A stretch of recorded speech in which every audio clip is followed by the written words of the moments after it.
นี่คือสัจจะนี่คือความจริงของชีวิต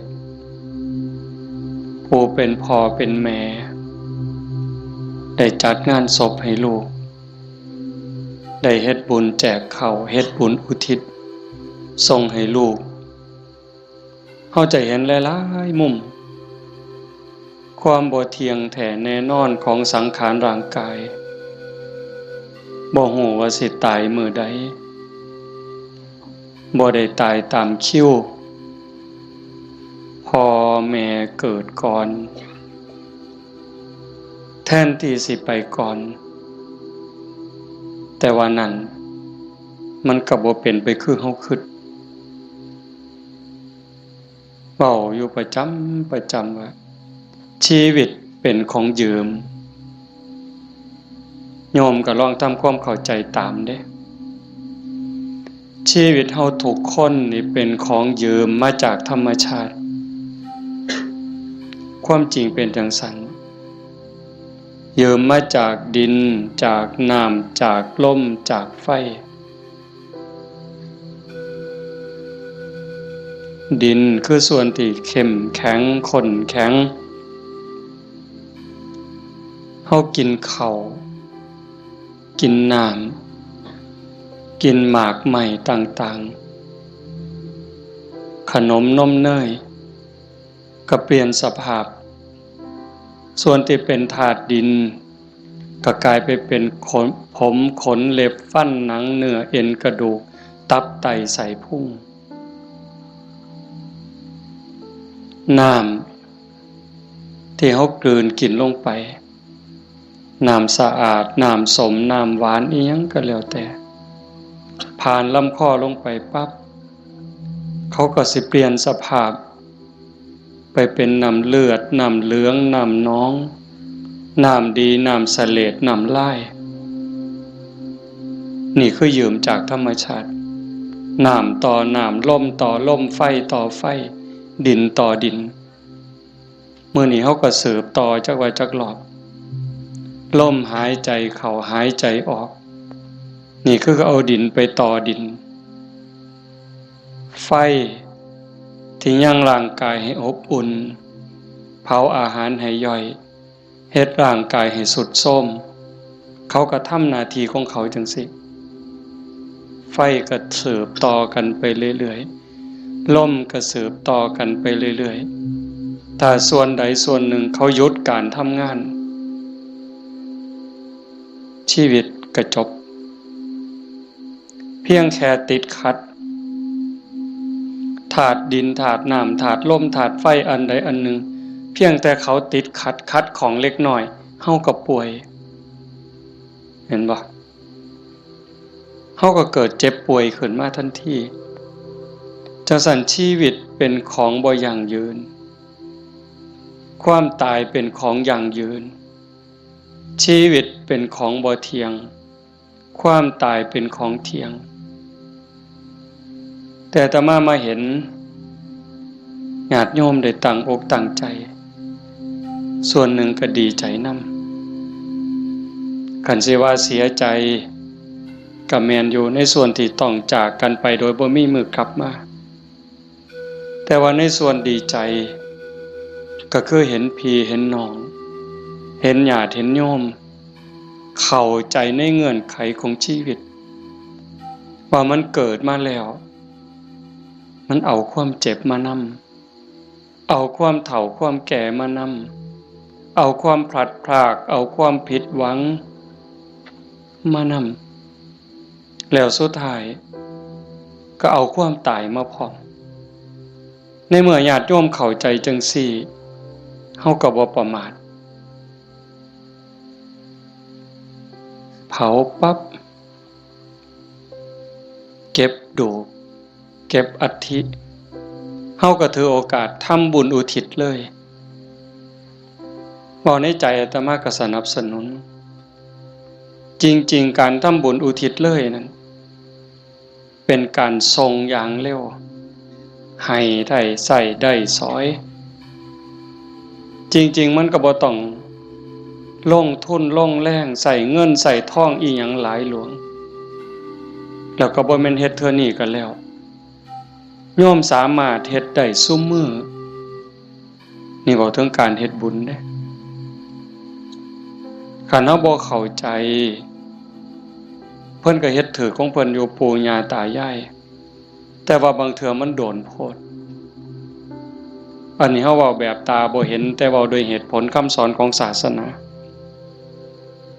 ถ้าสมมติว่าผู้ที่ตายจากโลกนี้ไปตกทุกข์ได้ยากลำบากลำบนรอคอยกองบุญกองกุศลจากญาติผู้อยู่เบื้องหลังเฮาก็ว่าแต่บ่พร้อมบ่ทันมีเงินบ่ทันพร้อมถ้าปีหน้าก่อนถ้าปีฮื้อก่อนเป็นจังได๋เพราะเฮาบ่แน่ใจว่าผู้จากไปนั้นไปไสบุญก็มีบาปก็มีเพิ่นก็คือเฮาก็คือเพิ่นโยมก็คืออาตมาก็คือโยมบ่ต่างกันเด้บาปบุญเกิดจากความคิดเกิดจากคำเว้าเกิดจากการกระทำที่ถึงพร้อมด้วยเจตนาบางเทื่อก็ดีบางเทื่อก็ร้ายบางเทื่อก็ผิดบางเทื่อก็ถูกเฮาบ่สามารถสิยับยั้งตนเองได้ในคราวที่ใจดีด่าก็บ่เครียดเคยเป็นบ่โยมในคราวที่เฮาใจดีไผสิด่าก็บ่เครียดสิตีก็บ่เครียดแต่คราวที่หงุดหงิดหนหวยยิ้มใส่ดีๆเฮาก็หดหิดเขาเว้านำดีๆก็หาเขาเว้าใส่หาว่าเขาย่อเย้ยนั่นคือจิตเศร้าหมองจิตบ่เป็นปกติจังสันชีวิตมันจังมีผิดมีถูกมีบุญมีบาปมีดีและบ่ดีในเมื่อจากไปเฮาก็บ่แน่ใจว่าผู้จากไปนี่ไปไสขันบ่ทันถึงความเป็นพระอริยเจ้าชั้นโสดาบันขึ้นไปนรกก็มีสิทธิ์เปรตก็มีสิทธิ์อสุรกายก็มีสิทธิ์สัตว์เดรัจฉานก็มีสิทธิ์มนุษย์ก็มีสิทธิ์เทวดามีสิทธิ์พรหมมีสิทธิ์จังซั่นถ้าเฮารอคอยไปเป็นเดือนเป็นปีหรือหลายปีถ้าเกิดญาติบุคคลอันเป็นที่รักที่จากไปตกทุกข์ได้ยากได้พบใดภูมิใดก็แล้วแต่รอคอยบุญกุศลที่ผู้อยู่เบื้องหลังสิเป็นพ่อแม่พี่น้องสามีภรรยาลูกเต่าเราหลานส่งไปให้บ่เฮ็ดบ่ส่งล่ะสิเป็นแนวใดทุกข์แล้วก็ทุกข์อีกทรมานแล้วก็ทรมานอีกแต่คันเฮาส่งบุญปั๊บคันตกทุกข์ได้ยากลำบากลำบนเฮ็ดบุญถูกเฮ็ดบุญแม่นตามคำสอนพระพุทธเจ้าผลบุญนั่นก็ส่งทันทีซอยเหลือทันทีคันดีอยู่แล้วมีความสุขอยู่แล้วก็ย่อมได้รับหลายยิ่งขึ้นสำบายยิ่งขึ้นมีความสุขยิ่งขึ้นกับเปรียบกับคือคนเฮาเนี่ยจากบ้าน บางเทื่อบ่ได้ตั้งตัวบ่ได้ตั้งใจคิดว่าแต่สิไปทางหน้ามันสิดีทุกข์ปั๊บ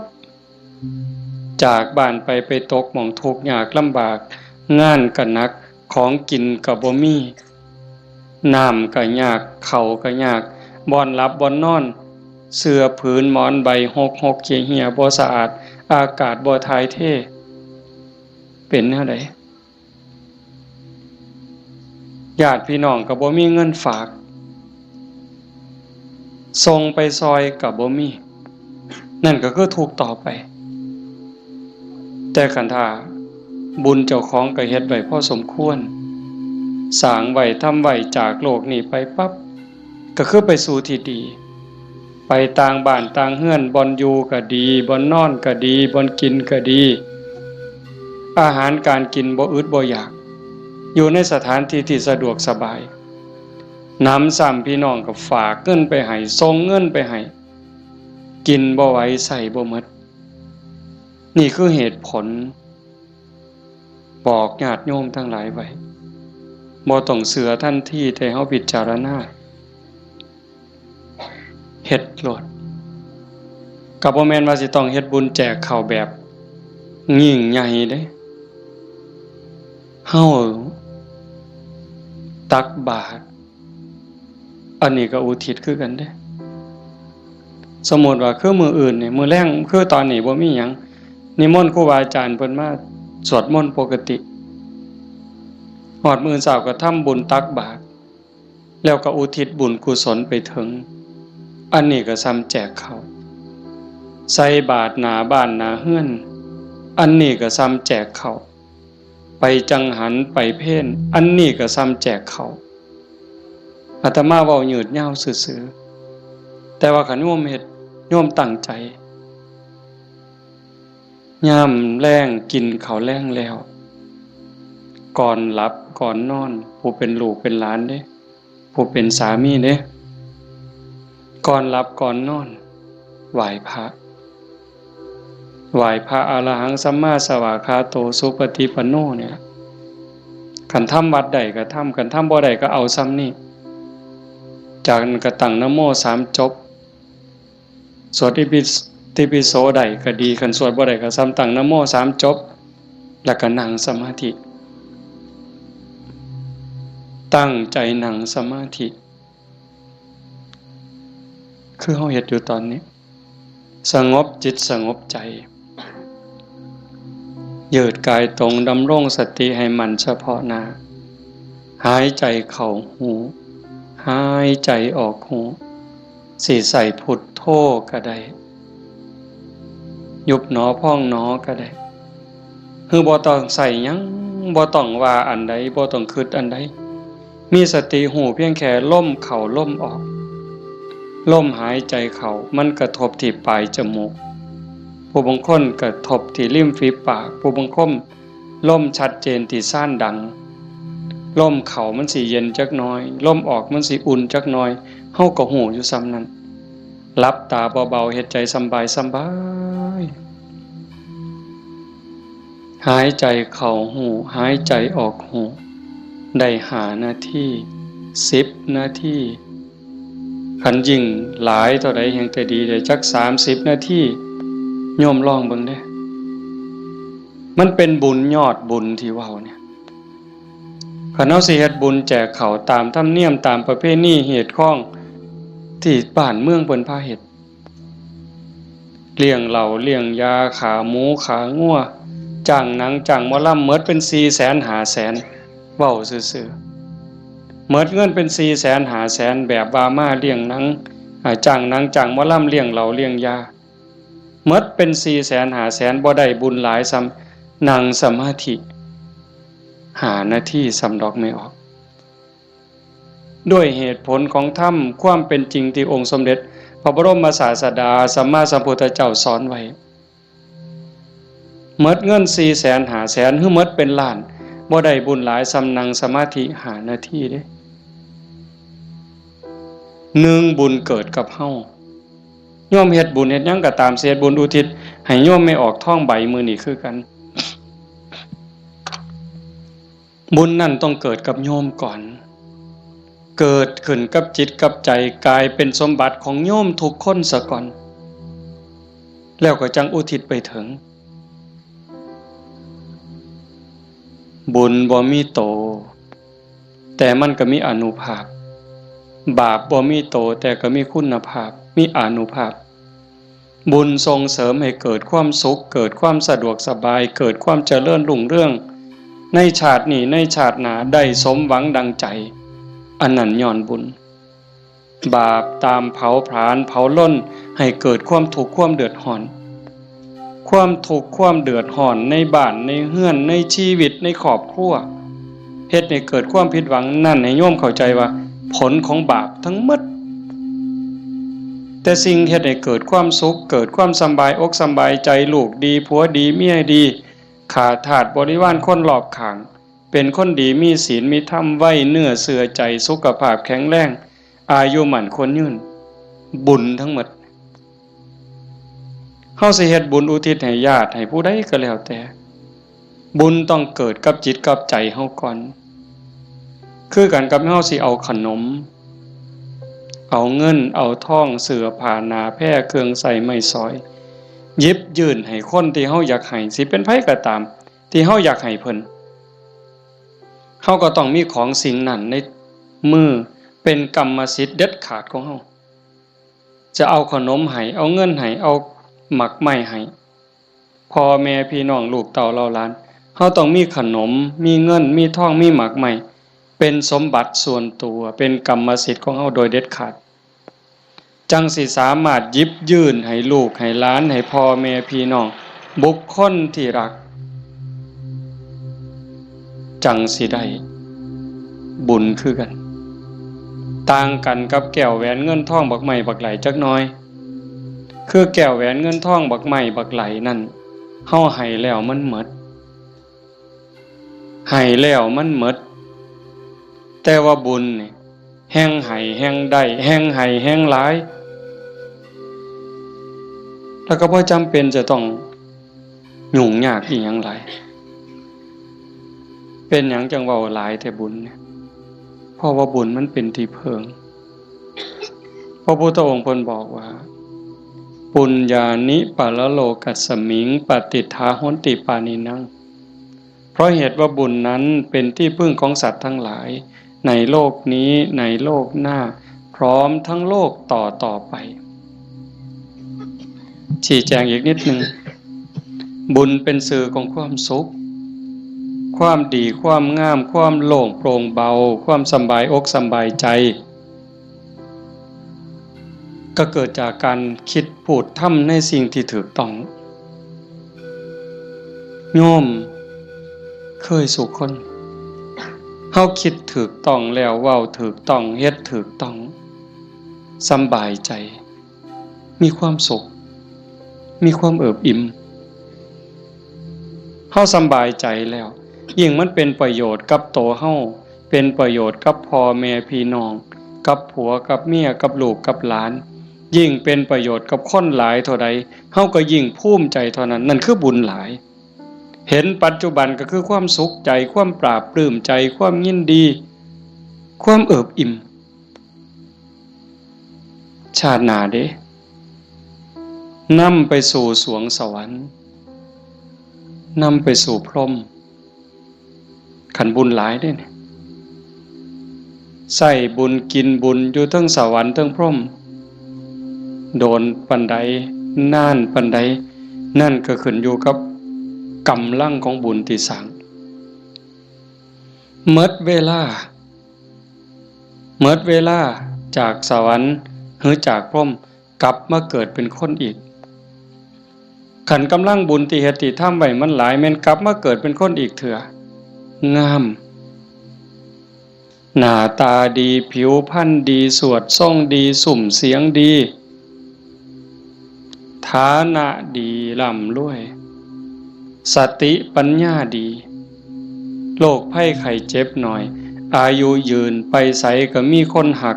มีคนนับหน้าถือตานี่กำลังบุญเด้แต่คันถามมันตรงกันข้ามคิดก็คิดผิดเว้าก็เว้าผิดเฮ็ดหยังก็เฮ็ดผิดเฮ็ดแล้วปั๊บก็เป็นทุกข์ในปัจจุบันโยมก็เห็นอยู่เวลาเอาเฮ็ดผิดเว้าผิดศีลผิดธรรมผิดกฎหมายบ้านเมืองเดือดร้อนตั้งแต่เฮ็ดแล้วตอนเฮ็ดโดยอำนาจของกิเลสย้อนความโลภย้อนความโกรธโลภอยากได้ของเขาอยากลักของเขาอยากจี้ของเขาอยากยักยอกอยากคอร์รัปชันโกงกินเป็นยังไงพอแต่เฮ็ดลงไปแล้วทุกข์เว้าด้วยความโกรธเว้าด้วยความอิจฉาริษยากระแทกแดกดันใส่หอดพ่อหอดแม่บางเทื่อหอดพระสงฆ์องค์ข้าเจ้าเว้าผื่นนินท่าเว้าแล้วสะใจในขณะที่เว้าสะใจหลายเว้าแล้วคิดว่าโอ้ยมันสิบ่บาปบ่คิดที่หลังเป็นทุกข์บัดใหม่เจ้าของเผาเจ้าของเห็นบ่ในปัจจุบันก็เป็นทุกข์จังซี่เดือดร้อนจังซี่คันมันกว้างไปเท่าใดคนหู้เท่าใดเขาก็เกิดความรังเกียจเกิดความบ่ไว้ใจเกิดความบ่นับถือ ไปไสก็บ่ได้รับการต้อนรับเพียงแค่เว้าบ่จริงเว้าบ่แม่นเท่านั้นขี้ตัวเป็นคนบ่ซื่อบ่สัตย์เขาก็บ่ไว้วางใจซ้ำนี้ก็เดือดร้อนแล้วเด้ปัจจุบันเด้นี่คันจากโลกนี้ล่ะตายลงไปล่ะพูนลงนรกพุ่นเปรตพุ่นอสุรกายพุ่นสัตว์เดรัจฉานพุ่นใส่บาปใส่กรรมเมิดแล้วมาเกิดเป็นคนมันต้องมาเด้มาแน่นอนเด้มาเกิดเป็นคนเศษบาปตามมาขี้ร้ายหนักที่สุดพิการแต่เกิดแขนหลีบขาหลีบหูหนวกตาบอดแล้วแต่สิเป็นตั้งเทื่อก็สมบูรณ์อยู่แข้งขามือตีนสมบูรณ์คือเพิ่นแต่ว่าขี้ร้ายรูปร่างบ่งามบ่มีผู้ใดเฮ็ดให้เด้นี่พระเจ้าบ่เกี่ยวพระพรหมบ่เกี่ยวเทวบุตรเทวดาทั้งใดบ่เกี่ยวกรรมล้วนๆเพิ่นจังว่าสัตว์โลกเป็นไปตามกรรมกัมมุนาวัตติโลโกนี่ขี้ร้ายพร้อมโง่พร้อมปึกพร้อมโรคภัยไข้เจ็บหลายโซ่ออดแอดเป็นจังได๋บัดมันบ่แม่นขี้ร้ายแต่เจ้าของเด้คันกรรมมันหลายๆบาปมันหลายๆเนี่ยเจ้าของทุกข์เจ้าของโง่เจ้าของขี้ร้ายแล้วได้ผัวก็ขี้ร้ายได้เมียก็ขี้ร้ายตื่มไปกิได้ลูกได้เต่ามากก็คือกันขี้ร้ายแล้วบ่พอเด้โง่อีกสอนบ่ฟังอีกแนวดีแนวงามนี่สอนบ่จื้อบ่จำแต่ว่าแนวซั่วๆนี่บ่บอกมันจักเม็ดหาแต่เรื่องให้พ่อแม่เป็นทุกข์โยมเห็นบ่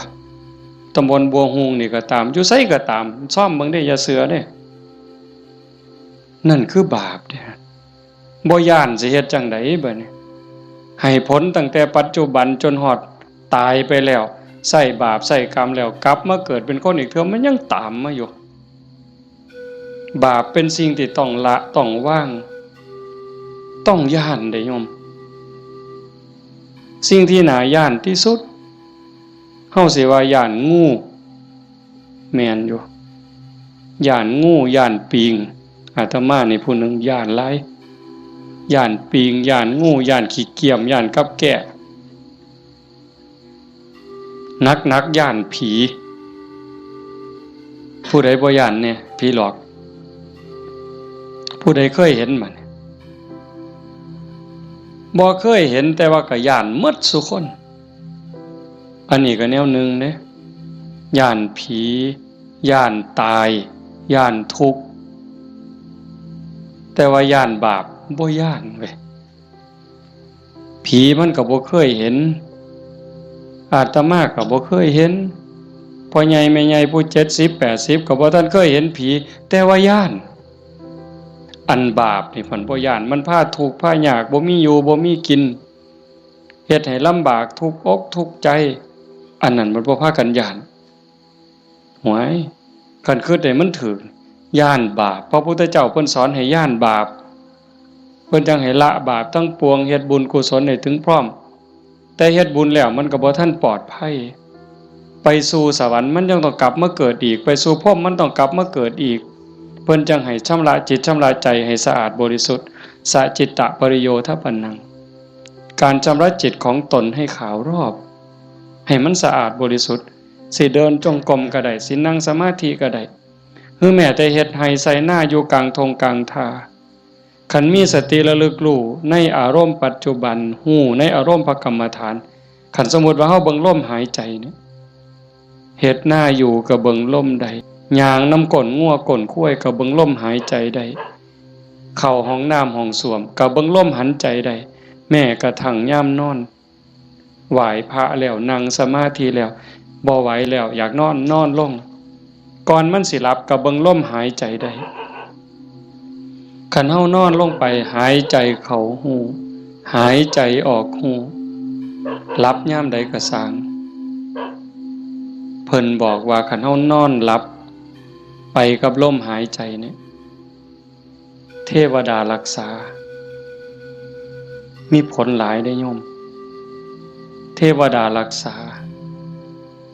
คันเฮาเจ็บไข้ได้ป่วยโรคอย่างน้อยๆโรคบ่แห้งมันนั่นดอกเศร้าโรคทางกายก็เบาบางโรคทางจิตทางใจก็เบาบางหนำซ้ำก็ยังเป็นบุญอีกเทวดาคุ้มครองรักษาบ่ไหลตายเด้เพราะว่าตัวสมาธิเนี่ยคอยเฮ็ดคอยสร้างคอยทำจังสันโยมเฮ็ดบุญแจกเขาแต่มาจังว่าสนับสนุนเฮามีโอกาสมื้อต่อไปปีต่อไปเฮาจะเฮ็ดจัดเป็นการเป็นงานก็จังว่ากันอีกเทื่อนึงเฮ็ดดูบ่ผิดเฮ็ดบุญนี่บ่ผิดพระพุทธเจ้าเพิ่นบอกว่าเฮ็ดดูๆเฮ็ดบ่อยๆให้ทำความพอใจในบุญนั่นเพราะการสั่งสมสะสมเอาไว้ซึ่งบุญนำสุขมาให้เฮ็ดดูบ่ผิดบุญแต่ว่าบาปอย่าเฮ็ดเพราะมันทุกข์มันเดือดร้อนฉะนั้นเฮาตั้งใจพาพี่พาน้องเฮ็ดบุญเนี่ยเห็นลูกหลานเด็กเล็กเด็กน้อยมาร่วมฟังเทศน์มานั่งฟังธรรมนำพ่อใหญ่แม่ใหญ่แต่มาว่ามันงามนี่คือความงดงามของชาวพุทธโยมจำไว้เด้พาเขามาส่วนเขามามื้อวันเสาร์วันอาทิตย์ส่วนเขาไปวัดไปใส่บาตรไปจังหันผู้ชายก็ให้หัดประเคนพระเขาเฮาสิได้ลูกดีหลานดีอาศัยผู้อื่นบ่ได้การศึกษาทางโรงเรียนบางเทื่อก็ลืมเรื่องเหล่านี้บางโรงเรียนเด้แต่ลังหม่องเพิ่นก็ยังดีอยู่พ่อแม่ปู่ตายายย่ายเฮานี่ล่ะแม่ป้าพ่อลุงแต่มาเสือว่าโยมทุกคนอยากให้ลูกดีหลานดีอยากให้เขาเป็นคนดีเพื่อเฮาสิเพิงเขาได้ในมือข้างหน้าเฮาสิเพิงเขาจังได๋คันบ่ให้เขาเข้าหาวัดบ่ให้เขาไก่ศีลไก่ถ้ำไก่วัดไก่ว่าไก่พระสงฆ์องค์เจ้าเขาบ่มีจิตใจที่อ่อนน้อมอ่อนโยนบ่ฮู้จักบุญจักบาปสิดีได้จังได๋นี่ดีใจจังวะเฮาพาลูกพาหลานมานั่งฟังธรรมเนี่ยเขาฮู้อยู่เด้เขาเข้าใจในบางเรื่องบางอย่างอยู่อย่างน้อยๆเขาก็รู้สึกว่าเขาเป็นบุญเป็นสิริเป็นมงคลเหลืออย่างเดียวโยมเหลืออย่างเดียวที่จะให้ชีวิตปัจจุบันเฮามีความสุขชีวิตในอนาคตมีความสุขมีความเจริญบ้านเมืองปักกลุ่มสุมเย็นคือศาสนา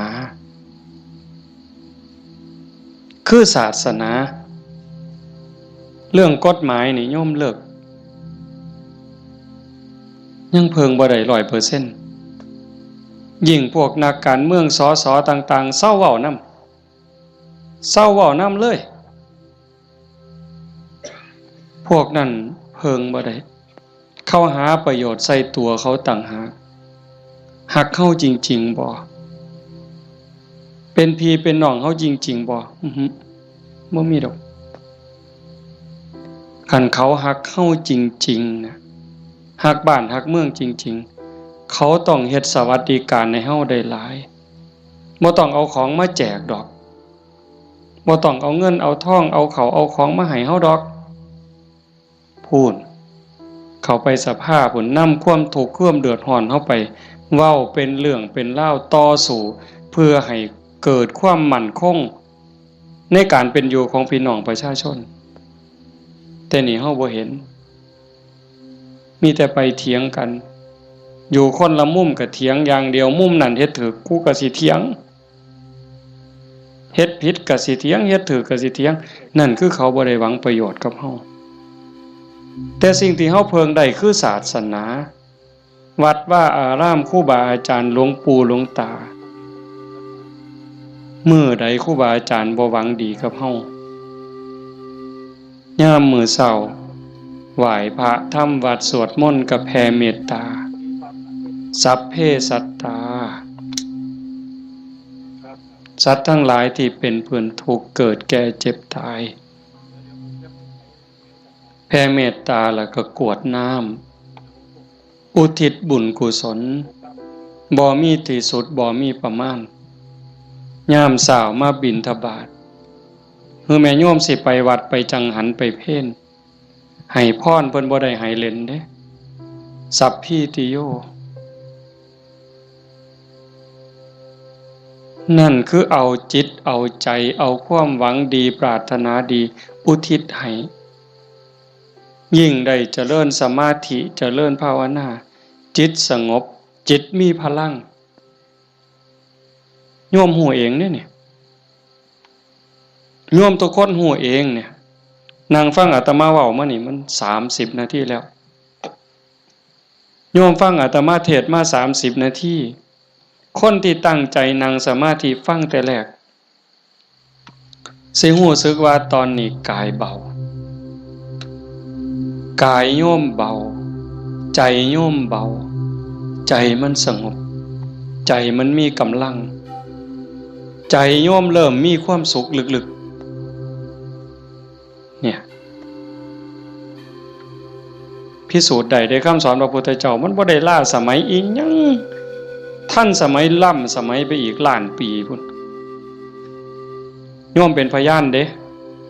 อาตมาบ่ได้เว้าเอาเองเด้ทุกคนที่นั่งสมาธิฟังธรรมน้อมจิตน้อมใจลงสู่กระแสธรรมตอนนี้กายเริ่มเบาจิตเริ่มเบาความเอิบอิ่มรู้สึกปลื้มใจในตนเองมันเกิดนี่คือบุญเนี่ยแต่มาจังหวะแต่ตอนแรกโอ้ยอย่าว่าแต่500,000ต่อให้100 ล้านเฮ็ดบุญตามเขาว่าเนี่ยบ่มีเหล้าบ่มีบุญบ่มีเหล้าบ่เป็นบุญบ่ขาหมูขางัวบ่เป็นบุญบ่มีหนังบ่มีหมอลำบ่เป็นบุญพวกหมู่นั้นต่อให้100 ล้านสภาพที่จิตใจเป็นสุขสงบร่มเย็นมั่นใจมันย่อมมั่นใจเด้แต่การเฮ็ดแบบนั้นเฮาสิมีอารมณ์เย็นแบบนี้บ่สิมีความรู้สึกอบอุ่นใจปราบปลื้มใจยินดีใจมั่นใจว่าญาติตายไปแล้วสิได้บุญบ่มีดอกนั่นเว้าซื่อๆเชื่อซื่อๆมีความเชื่อแล้วก็ถูเอาสีขางเขาถูเพิ่นว่าหุ่นลู่ว่าไปซื่อๆเฮาก็ลองหลับตาเบิ่งศีลข้อที่1มีบุญต้องมีศีลมีกินต้องมีทานคำโบราณเพิ่นว่าข้อที่1ปานาติปาตาเวรมณีเจตนางดเว้นจากการทำสัตว์ที่มีชีวิตให้ตกล่วงผู้ใดก็หักชีวิตคือกันกับเฮาหมดมันก็บ่อยากตายนอนมันก็บ่อยากตายเม่งใหม่มันก็บ่อยากตายเพราะว่าแต่อยากตายเลยแม้แต่เจ็บมันก็บ่อยากเจ็บเฮาเนี่ยบ่หาแต่เขามาถิ่มมาแทงโดยมีดโดยหอกเด้ตั้งแต่หมอฉีดยาเฮาเจ็บเฮาป่วยสิฉีดยาให้เฮาหายเจ็บหายป่วยบางเทื่อเฮาก็ย้านเจ็บภาษาเข็มฉีดยาส่ำนั้นแล้วเขาบ่ได้ฉีดให้ตายบ่ได้ฉีดให้ทุกข์ทรมานอีหยังฉีดยาเพื่อรักษาโรคเจ็บไข้ได้ป่วยเพื่อให้เฮาได้แข็งแรงเฮายังย้านนี่แค่เจ็บเด้เนี่ยสินับภาษาหยังบัดนี้เอาค้อนทุบหัวเขาเอามีดปาดคอเขาเอาใจเขามาใส่ใจเฮาทบทวนจังซี่เฮาก็เห็นว่าล่ะข้อที่1ขาแล้วมันสิได้บุญมาแต่ไสบาปแล้วครับเลี้ยงเหล้าเลี้ยงยาข้อที่5ขาดไปอีกคันยิ่งมีหนังมีหมอลำมาอีหยังสิตามมา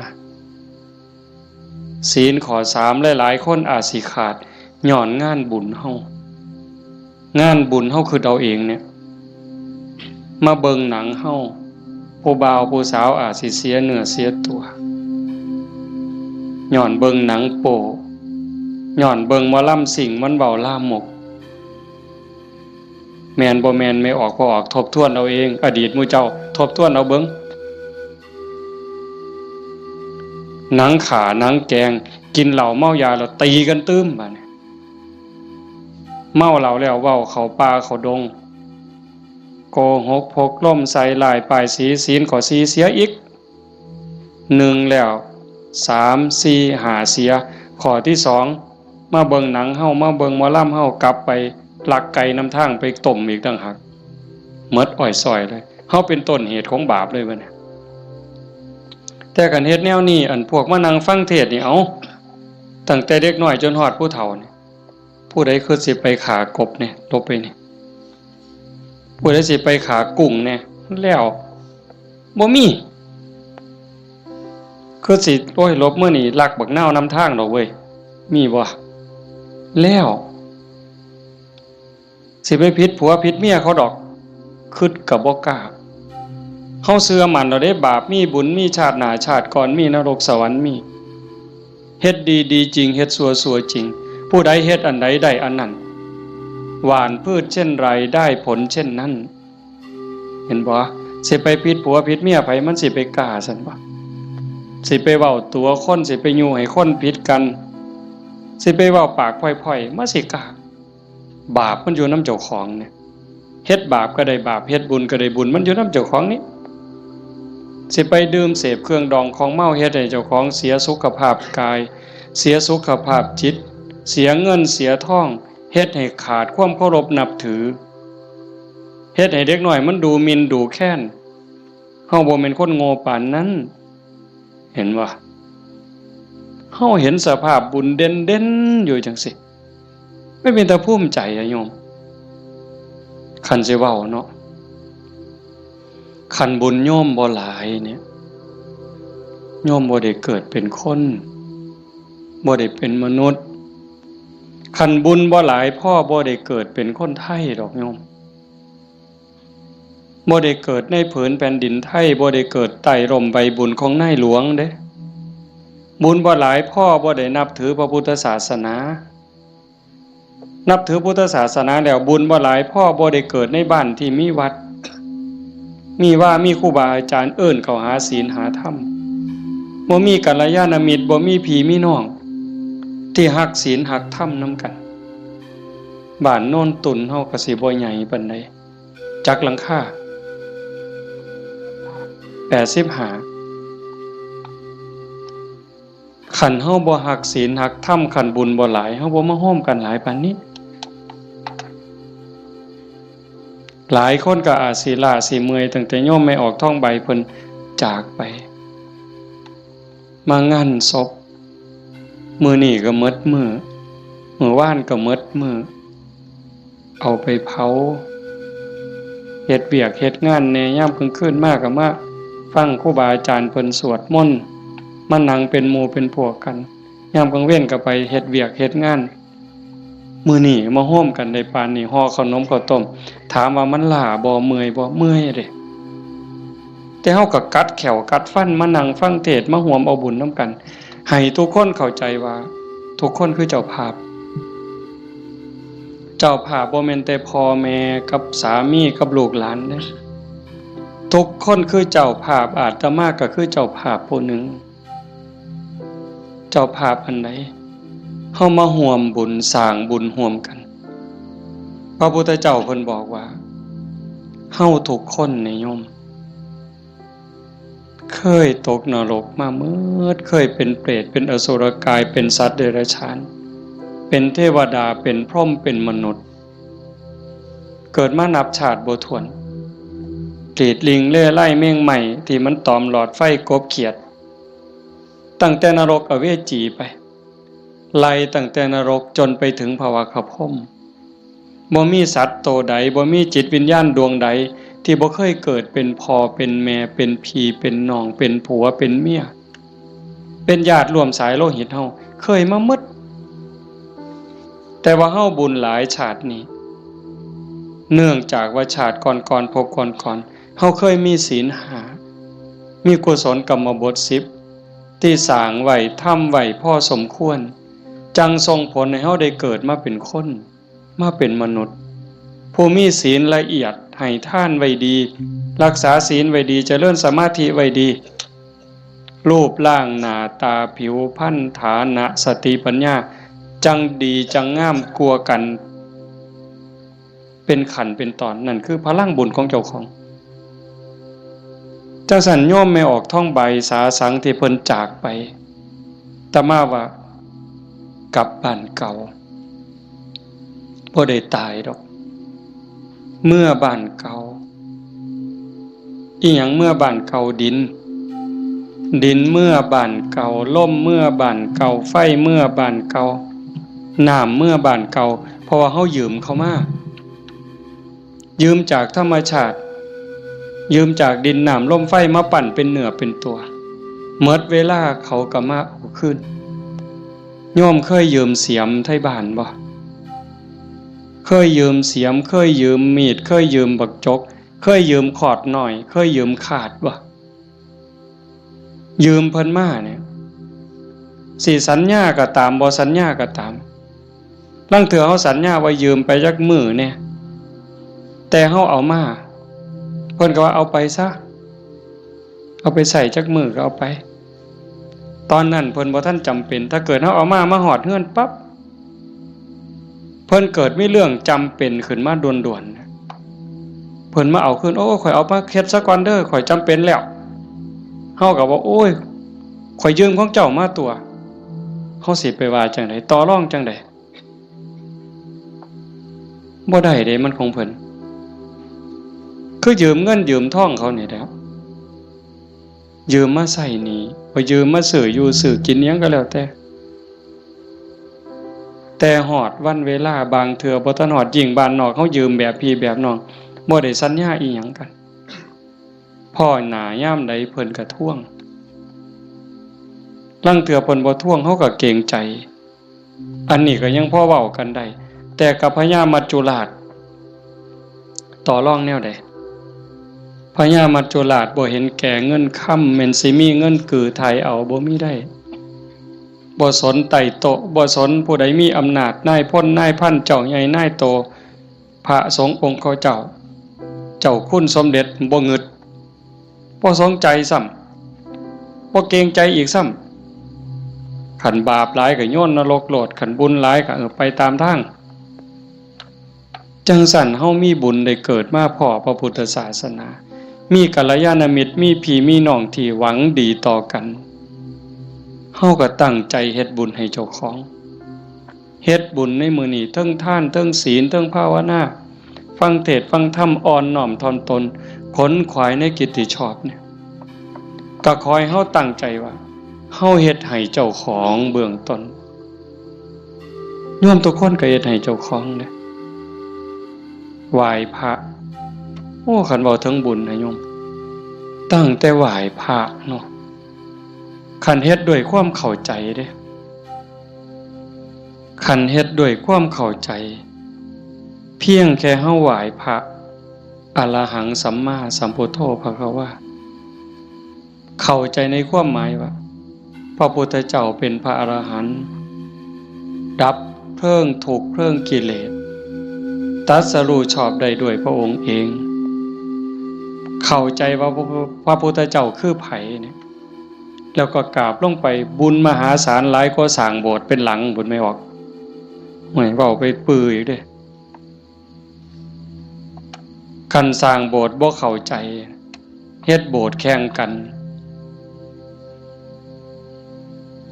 ถือกระสอบไปหาเหลี่ยไล่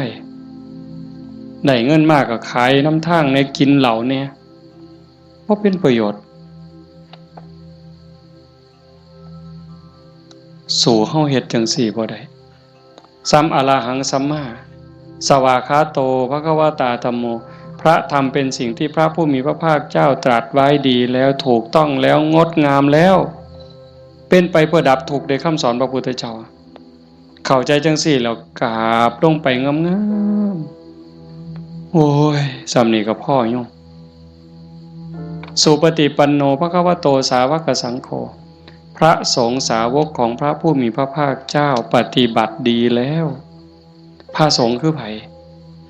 ด้วยความเข้าใจของชาวบ้านคือนี่โกนหัวนุ่งเหลืองห่มเหลืองเนี่ย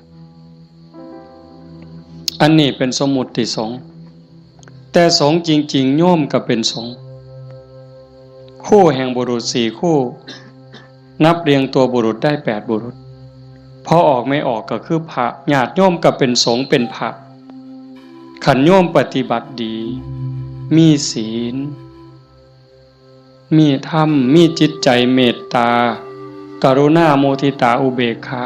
หวังดีกับทุกคนความโลภความโกรธความหลงความอิจฉาริษยาอาฆาตพยาบาทในใจของญาติโยมหน่อยลงเบาบางลงถึง 20% 25%หมดไป 25% ความโลภความโกรธความหลงอิจฉาริษยาเบาบางไปจากใจเฮา 25% โยมเป็นพระโยมเป็นสงฆ์มีลูกมีผัวมีเมีย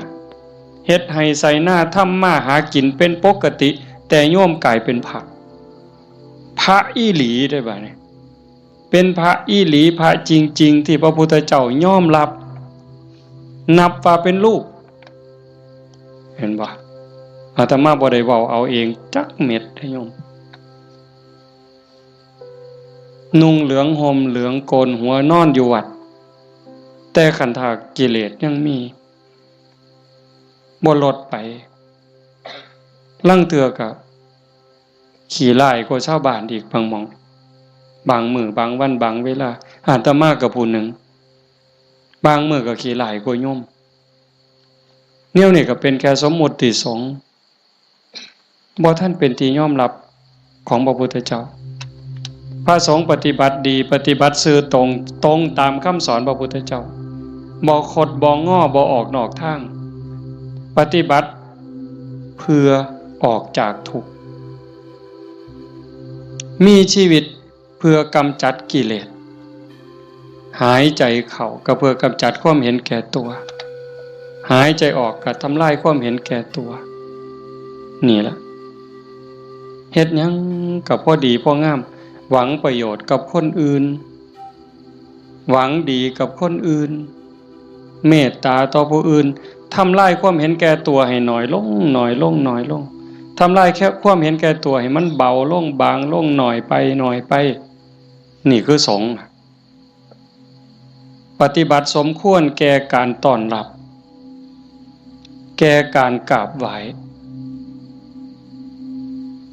ทั้งเถื่ออาตมาเนาะเวลาที่รู้สึกว่าเจ้าของบ่ดีโยมกราบซ้ำเอาหอกเอาดาบแทงยิ่งโยมศรัทธาเท่าใดแห้งแต่เป็นตาย้านผู้เฒ่าผู้แก่หัวขาวหัวค่อนสิเอาบักไม้ให้กราบแล้วยกใส่หัวลับตาพูนคิดฮอดพ่อฮอดแม่ฮอดพี่ฮอดน้องว่าแม่นพ่อแม่ในชาติปัจจุบันฮอดชาติก่อนภพก่อนฮอดเจ้ากรรมนายเวรถวายน้ำขวดหนึ่งก็หวังบุญสอบทอพอต่อแม่พุ่น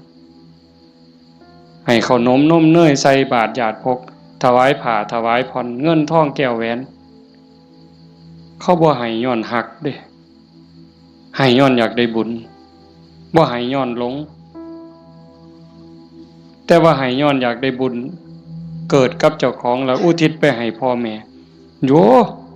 มันสิบ่คือหอกคือดาบบ่คือน้ำกรดบ่คือน้ำร้อนเทหดเสียจังได๋จังซั่นนะเพียงแค่โยมเข้าใจว่าพระพุทธเจ้าคือใครพระธรรมคือใครพระสงฆ์คือใครโยมเข้าใจจังสิเพียงแค่อรหังสัมมาสวากขาโตสุปฏิปันโนพ่อโยมพ่อเลยบ่ได้จำเป็นเด้ว่าเฮาต้องเฮ็ดใหญ่เฮ็ดโตหมดเงินเป็นแสนเป็นล้านบ่ลองเบิ่งน่ะขันไม่ออกพอออกบ้านโน่นตุ่นเฮาเป็นจังซี่นี่ก็เฮามีศีลมีธรรมในใจเด้อยู่เฮือนก็เฮ็ดจังซี่บ่ต้องรวยดอกโยมบ่ต้องรวยแล้วบ่ได้มีความสุขดอกคันบ่มีศีลบ่มีธรรมนั่นอยู่ซ้ำเฮาอยู่เฮ็ดอยู่เฮ็ดกินพ่อสมมาภาคควรบ่เดือดร้อนตนเองบ่เดือดร้อนผู้อื่นก็พอได้อยู่ได้กินแต่ว่าให้จิตใจมีธรรมะเพิงผ้าอาศัยหยิบยื่นแบ่งปัน ซอยเหลือเกื้อกูลคือโยมเป็นกันอยู่เห็นว่าทุกคนคือพี่คือน้องทุกคนคือเพื่อนร่วมทุกข์เกิดแก่เจ็บตายมีความสุขบ่คันอยู่แบบนี้ก็บ่แม่นสิเงียบแบบนี้เลยได้ก็เว้ากันนำจากันนำแต่ว่าให้จิตใจเฮาเป็นจังซี่เข้าใจกันฮักกันคือพี่คือน้องเป็นแนวใดผู้จากไปก็สำบายใจเอาสมมุติว่าคือโยมไม่ออกท้องใบเพิ่นจากเข้าไปเนี่ยก็บ่ไปไสดอกความเป็นจริงอยู่นำเฮานี่ล่ะจริงๆบ่ได้ไปไสเด้เพียงแค่ธาตุดินน้ำลมไฟกลับคืนสู่ธรรมชาติดวงจิตดวงวิญญาณเดินทางไปตามบุญตามบาปของตนเองญาติพี่น้องผู้อยู่เบื้องหลังก็อุทิศบุญกุศลไปให้แต่ว่าด้วยสภาวะความผูกพันความเป็นลูกเพิ่นเป็นลูกของพ่อใหญ่ท้องมาแม่ใหญ่ที่พ่อแม่ก็สิ้นไปแล้วแม่นบ่อ๋อเฮาตั้งใจเฮ็ดบุญอุทิศไปนำเนาะแต่มาเข้าใจผิดเอาก็บ่เป็นหยังพ่อใหญ่ท้องมาแม่ใหญ่ที่คือกันที่เฮาว่าจากไปเพิ่นก็บ่ได้ไปไสเลือดเนื้อเพิ่นอยู่นำเฮาแม่นบ่โยมไม่ออกท้องใบคือกันเพิ่นแบ่งเลือดแบ่งเนื้อมาเป็นโตเฮาเพิ่นก็อยู่นี้อยู่ในโตเฮานี้คำสอนคำสั่งคำบอกอันนี้เด้อลูกอันนี้เด้อหลาอันนี้เด้อคำเอิ้นบักหลาเอิ้นอีนางเอิ้นทองคำอีแม่แม่นบ่เพิ่นเอิ้นจังซั่นเด้บักหลาอีนางทองคำอีแม่เพิ่นว่าอันนี้มันถูกเด้ออันนี้มันดีเด้ออันนี้มันบ่แม่นอันนี้มันบ่ถูกอย่าพากันเฮ็ดมันบาปอย่าเว้าจังซั่นมันบาปคันเว้าจังซี่เว้าจังซี่แม่นแล้วบักหลาอีนางสาธุโอ้ยใจแม่นเจ้าเว้าดีใจแม่นเจ้าเว้าถูกนี่คือคำสอนฮักกันเด้อันนี้เอื้อยเด้อันนี้อ้ายเด้คันน้องเถียงอ้ายอย่าไปเถียงเอื้อยอย่าไปเถียงอ้ายคันอ้ายรังแกน้องเอื้อยรังแกน้องอย่าไปเฮ็ดบ่โหนเป็นน้องบ่เห็นบ่เพิ่นตายอยู่ว่ะเพิ่นไปไสอยู่ว่ะดินดอนตอนหญ้าเฮือนซ่านบ้านซองจากเหงื่อจากแห้งอาบเหงื่อตังน้ำสร้างหลักฐานให้ลูกได้อยู่เป็นของเพิ่นบ่จังว่าคันคิดฮอดพ่อคิดฮอดแม่นั่นก็ฮักพี่ฮักน้องอยากให้พ่อแม่ได้กินข้าวกินน้ำนุ่งเสื้อผ้าหน้าแพรดีๆงามๆคันแม่นพ่อแม่บ่อยู่นำเป็นเนื้อเป็นตัวแล้วก็เฮ็ดกับพี่กับน้องนั่นล่ะอยากเว้ากับพ่อแม่ม่วนๆก็เว้ากับพี่กับน้องนี่ล่ะเว้ากับป้ากับลุงมันคักแท้เด้โยมคันเฮาคิดให้มันเข้าใจนี่พ่อแม่บ่ไปไสปู่ย่าตายายบ่ไปไสแล้วทุกคนก็คือพี่คือน้องเข้าใจให้มันคักๆเข้าใจดีๆในคำสอนพระพุทธเจ้าประเสริฐที่สุดบ่มีศาสนาใดสิสอนความจริงความถูกต้องงดงามเกินพระพุทธเจ้าบ่มีผู้ใดสิฮักเฮาหวังดีต่อเฮาเกินพระพุทธเจ้าจังบอกคำสอนเอาไว้เพิ่นบ่บอกให้เฮาไปทำพิธีอันนั้นอันนี้ดอกอันนั้นบ่แม่นพิธีสะเดาะเคราะห์ต่อชะตาเสริมดวงพระพุทธเจ้าบ่สอนบ่แม่นเว้าดีต่อกันนี่พระพุทธเจ้าสอนคิดถูกต้องพูดถูกต้องทำถูกต้องจากถูกต้องก็จังไปสู่ดีงามอย่าว่าดีเด้อย่าว่าดีก่อนดียังบ่ทันถูกต้องเด้คันคนเขามักกินเหล้าเฮาซื้อเหล้าสู้กินเขาว่าดีเด้แม่นบ่ล่ะคันพวกผู้ชายมักเล่นมักเที่ยวมีหมู่พาไปเที่ยวซ่องเขาว่าบักนี่ดีเด้พวกมักเล่นไพ่เล่นไฮโลเล่นการพนันส่วนเฮาไปเล่น ต้มไก่สู้กินพร้อมเล่นเอาเงินเอาพร้อมยังว่าดีอยู่เด้หั่นแต่มันบ่ถูกแต่คันมีคำว่าถูกต้องแล้วคิดถูกต้องเว้าถูกต้องกระทำถูกต้องดีงามตามมาบ่เสียหายจังซั่นจากนี้เป็นต้นไปเฮาบ่ว่ามื้อใดเฮาสิจากโลกนี้บ่มีผู้ใดฮู้จักคนว่าเฮามีเวลาอยู่ในโลกนี้อีกจักมื้อจักปีจักเดือนจักวันจักเวลาจักชั่วโมงจักนาทีบ่ฮู้จักคนโซ่ก็ตายบ่โซ่ก็ตายเด็กน้อยก็ตายหนุ่มสาวก็ตายผู้เฒ่าผู้แก่ก็ตายเฮ็ดจังได๋สิไปว่าถามื้อนั้นก่อนถามื้อนี้ก่อนโอ้ยมันต่อรองได้ซะบ่มื้อนี้เฮายังมีสติมีปัญญาบ่เจ็บบ่ไข้โยมเอ้ยเฮาบ่ได้เจ็บบ่ได้ไข้บ่โรคบ่ได้ป่วยเฮ็ดหยังได้ให้เฮ็ดยิ่งกับพ่อกับแม่นี่เด้อฟ้าวเฮ็ดคันพ่อแม่เพิ่นยังมีชีวิตโอ้ผู้นั้นบุญหลายเด้อผู้พ่อแม่ยังมีชีวิตอยู่นี่ผู้นั้นมันบุญหลายเกินบุญโยมเป็นหยังพ่อแม่เพิ่นทุ่มเทให้เฮาหมดชีวิตเป็นครูคนแรกเป็นเทวดาของบุตรเป็นพรหมของบุตรเป็นพระอรหันต์ของบุตรทุกสิ่งทุกอย่างที่พ่อแม่เพิ่นมีเพิ่นให้เฮาหมดเฮาอยากรู้ว่าพ่อแม่นี่ฮักเฮาส่ำใดทุ่มเทเสียสละเพื่อเฮาส่ำใดโยมบ่ต้องไปถามเพิ่นดอกโยมถามเจ้าของถามเจ้าของพวกเฮาเป็นพ่อคนแม่คนโยมฮักลูกตั้งแต่มื้อใด โยมไม่ออกเด้โยมพอออกก็คือกันนั่นล่ะฮักลูกตั้งแต่มื้อใดฮักลูกตั้งแต่ว่ามีลูกเกิดในท้องแม่นบ่ไม่ออกฮะพอรู้สึกว่าตั้งท้องปั๊บเนี่ยไม่ออกนี่ฮักแล้วเด้ทุ่มเทความฮักให้กับลูกในท้องแล้วพ่อก็คือกันผัวคือกันทั้งที่บ่ฮู้ได้นี่ว่าลูกสิเกิดเป็นผู้หญิงเป็นผู้ชายสิขี้ร้ายหรือสิงามสิโง่หรือสิฉลาดสิพิการหรือบ่พิการสิเป็นพระหรือสิเป็นมหาโจรโยมบ่ฮู้เลยลูกในท้องนี่สิเป็นหญิงเป็นชายพิการหรือบ่สิเป็นพระดีจิตใจดีใจงามซ้ำพระเกินพระหรือสิเป็นมหาโจรยิ่งกว่ามหาโจรโยมบ่เกี่ยวฮักอย่างเดียวเลยบัดนี้แม่นบ่ไม่ออกแม่นอยู่ว่าแนวนี้เพิ่นก็คือเฮาบัดนี้หาได้บาทใดก็เพื่อลูกหาได้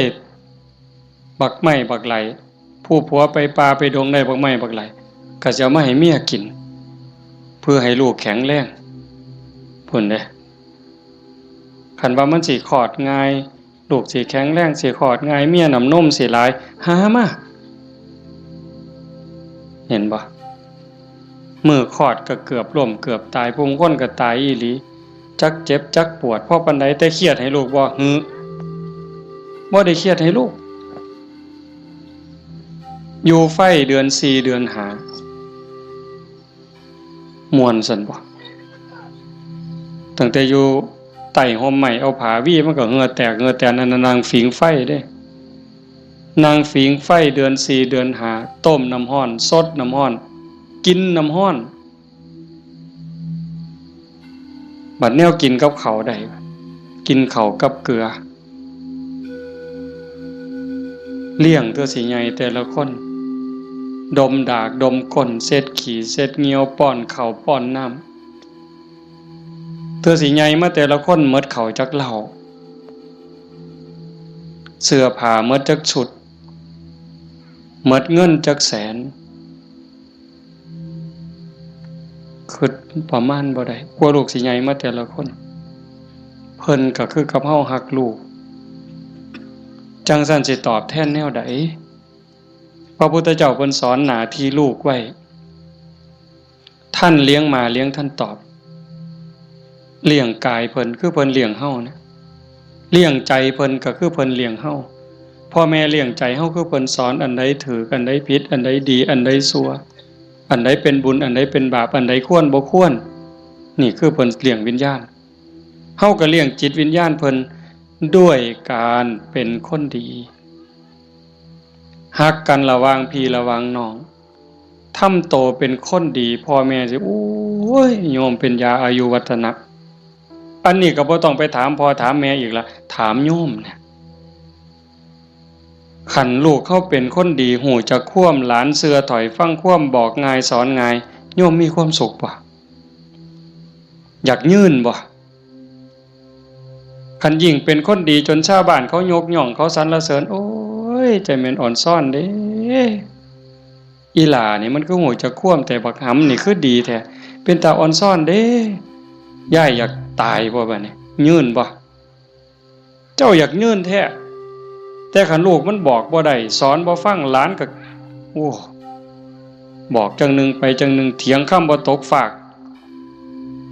แม่นสิป้อนสร้างมือละโตย่ายก็บ่อยากยื่นอยากตายให้มันแล้วอุกอังสังกะหยาลูกหลานมันบ่ฮู้จะคว่ำเอิ้นหาพญากรรมพญาเวรพุ่นแล้วมาเอาผู้ขาไปถอนโลดตัวแต่สั่นยังว่าเลี้ยงพ่อเลี้ยงแม่เลี้ยงกายเลี้ยงใจพุทธเจ้าเพิ่นบอกเด้ท่านเลี้ยงมาเลี้ยงทั้งตอบทำการงานของท่านซอยเวียกซอยงานส่วนเหือส่วนแห้งเพิ่นบ่บอกก็เฮ็ดแนวเฮ็ดได้แนวมันถูกต้องดีงามส่วนเวียกส่วนงานเพิ่นนี่คือเรื่องที่สองท่านเลี้ยงมาแล้วเลี้ยงท่านตอบทำกิจการงานของท่านรักษาวงตระกูลมิให้ตกต่ำอันนี้หน้าที่ลูกเด้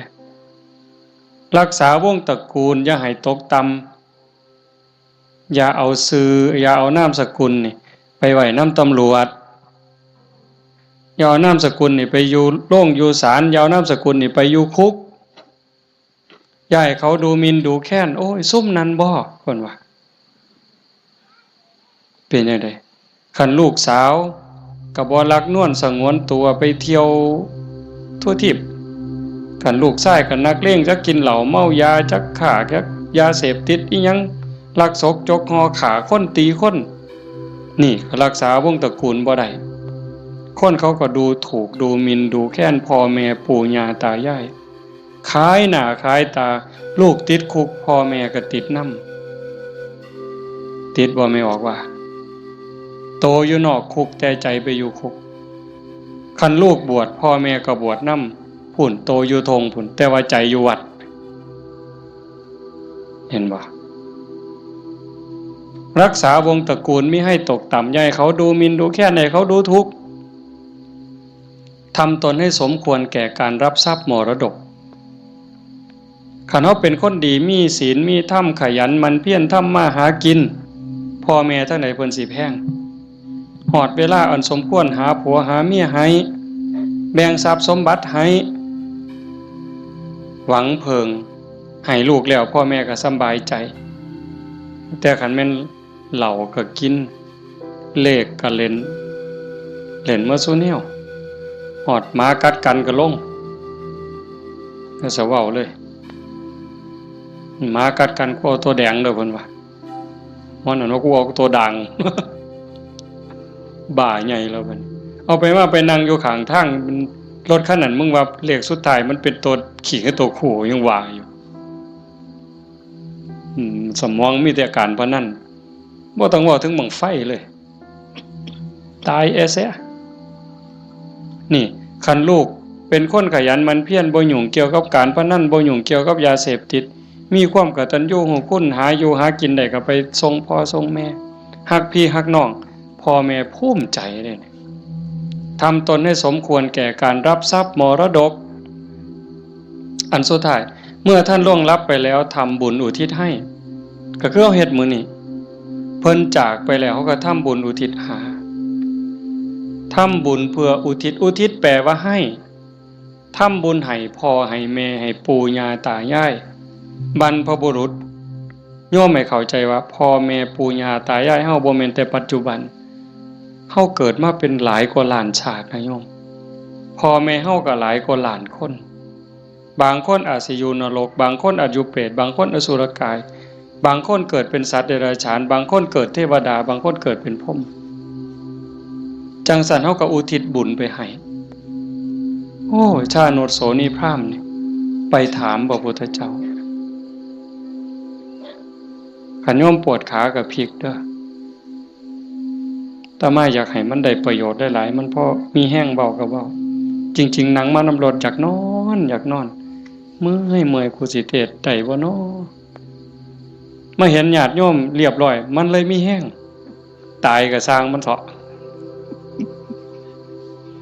มันดีใจอะโยมอีหลีเด้บ่แม่นปากหวานเนี่ยอยากเห็นจังซี่แหมคันเป็นแนวนี้ประเทศไทยมันก็อยู่ได้ชาโนดโสนีพราหมณ์นี่เพิ่นทำบุญดูๆทำบุญบ่อยๆแต่ทำนอกศาสนาดอกบางเทื่อก็ทำในพุทธศาสนาบางแล้วก็บ่ทันเข้าใจหยังหลายไปกราบทูลถามพระพุทธเจ้าข้าแต่พระองค์ผู้เจริญข้าพระองค์ทำบุญบ่อยๆเฮ็ดบุญบ่อยๆแล้วอุทิศให้กับญาติที่ล่วงลับอยากรู้ว่าญาติของเก่ากับผมนี่สิได้บุญบ่พระพุทธเจ้าเพิ่นบอกว่าดูก่อนพราหมณ์มันแล้วแต่ฐานะแล้วแต่ฐานะนั้นแนวใดเพิ่นก็เลยขอให้พระพุทธเจ้าอธิบายให้ฟังพระพุทธเจ้าว่ามันก็มีหลายองค์ประกอบแห่งเด้1ล่ะญาติของเฮาที่ตายจากไปเขาไปไสคันไปตกนรกก็บ่ได้ทันทีนรก457หลุม457ขุมเนี่ยนรกพ่อแม่เฮาไปตกนรกก็บ่ได้ทันทีมีแต่การทรมานสิได้ก็ย้อนเพิ่นฮู้เรื่องแล้วก็อนุโมทนาสาธุด้วยความยินดีก็จังสิได้2คันไปเกิดเป็นเปรต12ชนิดได้บุญทันทีที่รอคอยอยู่นำเฮานี่ถ้าเอาทันทีนี่ปรตโตปชีวี1 12นี่ได้1แต่อีก11ต้องรอคอยได้รู้เรื่องรู้ราวอนุโมทนาสาธุจังได๋อสุรกายคือกันสัตว์เดรัจฉานเป็นหยังแน่ล่ะนั่นเฮาอยู่นั่นก็พ่อแม่เฮาคือกันผัวเมียเฮาคือกันชาติหนึ่งพบหนึ่งบ่เว้าเล่นได้โยมเขาบ่ได้เลยนะฮู้เรื่องหมดเฮาว่าเอากวดน้ำรับพรหมอหน่อยมันสิตั้งใจรับพรนำเฮาบ่บ่ฮู้เรื่องเด้กินนู่นฮู้บ่แมงไหม้ฮู้บ่ปูปลาฮู้บ่แล้วบ่ฮู้ได้บ่ได้เด้นี่เขากินหยังเขาก็กินอาหารของเขาเทวดาล่ะคันเขาฮู้ทราบอนุโมทนาเขาก็ค่อนข้างจะฮู้ได้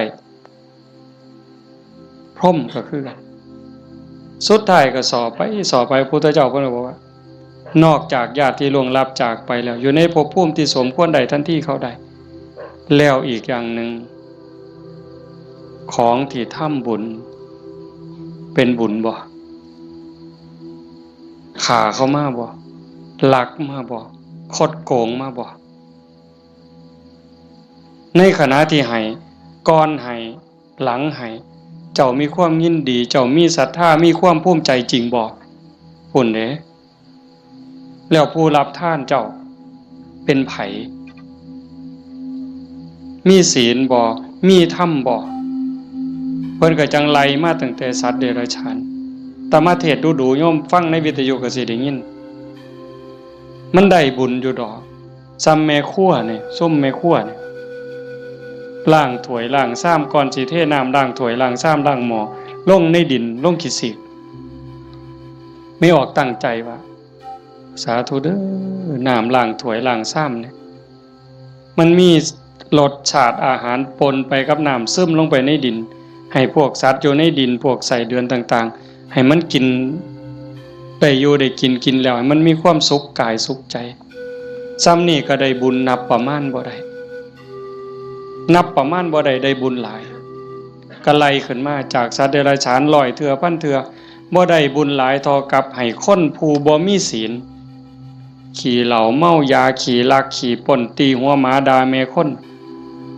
ได้หลายกว่าให้กับสัตว์เดรัจฉานจังซั่น100เทื่อพันเทื่อให้คนขี่เมาบ่มีศีลบ่มีธรรม100เทื่อพันเทื่อบ่ได้บุญหลายเท่ากับให้ผู้มีศีล5เทื่อเดียวเห็นบ่บัดนี้เป็นหมากเป็นผลแล้วเด้ให้กับคนมีศีล500เทื่อพันเทื่อบ่ได้บุญหลายเท่ากับให้คนมีศีล8 แม่ขาวพ่อขาวแม่ชีเทื่อเดียวให้ผู้มีศีล800เทื่อพันเทื่อบ่ได้บุญหลายเท่ากับให้เน้นผู้มีศีล10เทื่อเดียวให้เน้นมีศีล10ร้อยเทื่อพันเทื่อบ่ได้บุญหลายเท่ากับให้พระผู้มีศีล227เทื่อเดียวให้พระผู้มีศีล227ร้อยเทื่อพันเทื่อบ่ได้บุญหลายเท่ากับ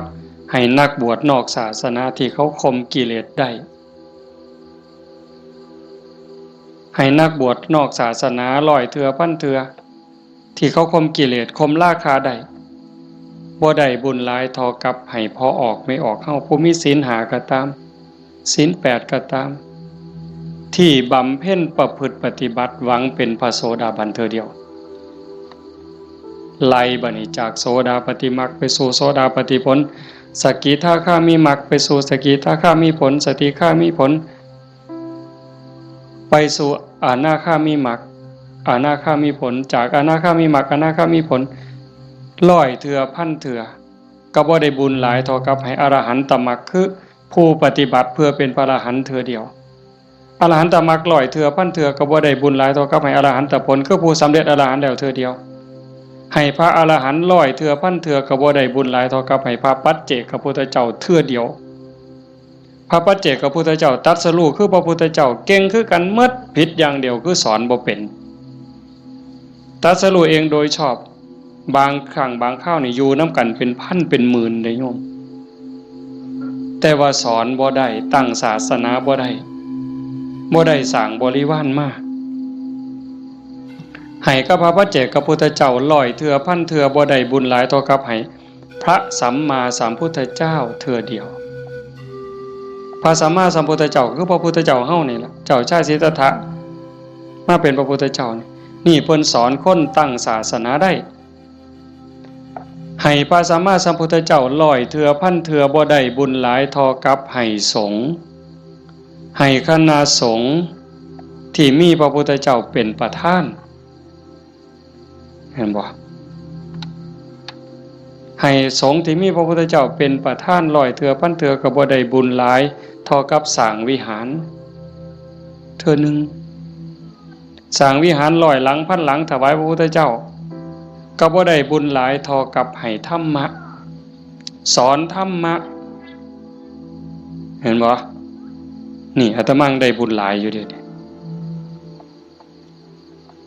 ที่อาตมาบ่ตายนี่มันก็ย้อนบุญตัวนี้เด้ให้ธรรมะเป็นฐานชนะการให้ทั้งปวงอาตมากำลังเว้าธรรมะบอกธรรมะให้ธรรมะแล้วเจ้าภาพเป็นผู้นิมนต์มาเจ้าภาพติดต่อบ่ได้บอกโยมไม่ออกต้องสุขนิมนต์อาจารย์เนี่ยโยมไม่ออกต้องสุขก็ได้บุญตรงนี้นำมาเนี่ยเห็นบ่คันบ่เจ้าภาพบ่เสนอบ่อยากมีแนวนี้พี่น้องก็บ่ได้ฟังธรรมในขณะที่ฟังธรรมอยู่นี่พาเพิ่นบันทึกเสียงพร้อมเก็บไปเปิดวิทยุฮือดีบ่ดีเพิ่นกำลังถ่ายทอดสดอยู่เดี๋ยวนี้จังหวัดอุบลอำเภอสำโรงอำเภอวารินอำเภอเขืองในฟังนำเฮายาโสธรมหาชนะชัยค่ำเขื่อนแก้วขอว่างฟังนำเฮาสุรินทร์โน่นหน้าไร่สำโรงทาบสังขะฟังนำเฮาเห็นบ่จากเจ้าภาพนิมนต์อาตมามาเว้าเนี่ยเพิ่นได้ยินนำเฮาหมดเฮาฟังกันอยู่นี่ประมาณ100แต่ฟังอยู่ทั้งบ้านเป็นพันบ้านนี่บุญสิเอาซ้ำใดเจ้าถามเบิ่งสิเอาซ้ำใดเฮ็ดถูกเฮ็ดแม่นเนี่ยมันเป็นได้บุญนี่มันจะเอาไปใส่ได้นี่บ่ต้องลงทุนหลายซ้ำเห็นบ่ทำบุญอุทิศให้โยมเฮ็ดอุทิศส่งไปหอดไปถึงชาโนโสนิพพานเพิ่นถามจังซี่ล่ะพระพุทธเจ้าอธิบายผู้รับท่านวัตถุท่านใจผู้ให้แล้วผู้จากไปอยู่ไสถามไปถามมาเพิ่นก็สอจอกหลอกแจกแหลกเพิ่นจะเข้าใจเนาะพระพุทธเจ้าว่าได้เฉพาะญาติได้ทันทีคือญาติที่เป็นปรัตถตูปชีวีชาโนโสนิพพานมันก็เลยถามสอเข้าไปว่าข้าแต่พระองค์ผู้เจริญถ้าเกิดว่าญาติของข้าพระองค์ไม่ได้ไปเกิดเป็นปรัตถตูปชีวีบุญนี้จะไปไหน พระพุทธเจ้าเพิ่นก็เลยว่าแบบอาตมาว่ามานี่ตั้งแต่สัตว์นรกไปเขาก็รอคอยบุญแต่เขารับรู้รับทราบอนุโมทนานำเขาก็ได้แล้วก็ให้จงเข้าใจว่าในวัฏฏะสงสารนี้จะไม่ว่างจากญาติของเธอที่เป็นปรัตถตูปชีวีหมายความว่าพ่อแม่พี่น้องลูกเต่าเราหลานสามีภรรยาในอดีตชาติก่อนๆพบก่อนๆผัวเฮาเมียเฮาญาติพี่น้องพ่อแม่เฮาที่ไปเกิดเป็นปรัตถตูปชีวียังมีอยู่เพราะว่าพ่อแม่เฮาบ่แม่นผู้นี้ชาตินี้อย่างเดียวจังซั่นโยมเฮ็ดบุญมื้อนี้ส่งไปฮอดพ่อแม่ในอดีตสามีพี่น้องลูกเต่าเราหลานในอดีตพร้อมแต่มื้อนี้ปรารภโยมพ่อใหญ่ทองมาแม่ใหญ่ที่พ่อใหญ่ทองแดงนี่ก็เสียชีวิตไปแล้วคือกันเนาะแล้วก็แม่ใหญ่ทองใบผู้ไว้ชนหมายความว่าลูกหลานเฮ็ดบุญหาเนาะอาตมาเห็นในนี่ก็ว่ามันเป็นเจ้าภาพก็ต้องขออภัยก็บ่ผิดเพิ่นก็ฮู้จักและเข้าใจแล้วล่ะถือว่าญาติโยมเฮ็ดถูกเฮ็ดแม่นเด้อาตมาก็บ่ให้จบเพียงส่ำนี้ผู้ไปทำมาหากินกรุงเทพกรุงไทยแม่นเฮาบ่ได้ใส่บาตรบ่ได้ทำบุญก่อนหลับก่อนนอนไหว้พระนั่งสมาธิเด้อแม่นบ่ไปกรุงเทพจักคนนี่แม่นบ่เบิ่งท่าทางมาแต่กรุงเทพแน่ๆผู้อยู่บ้าน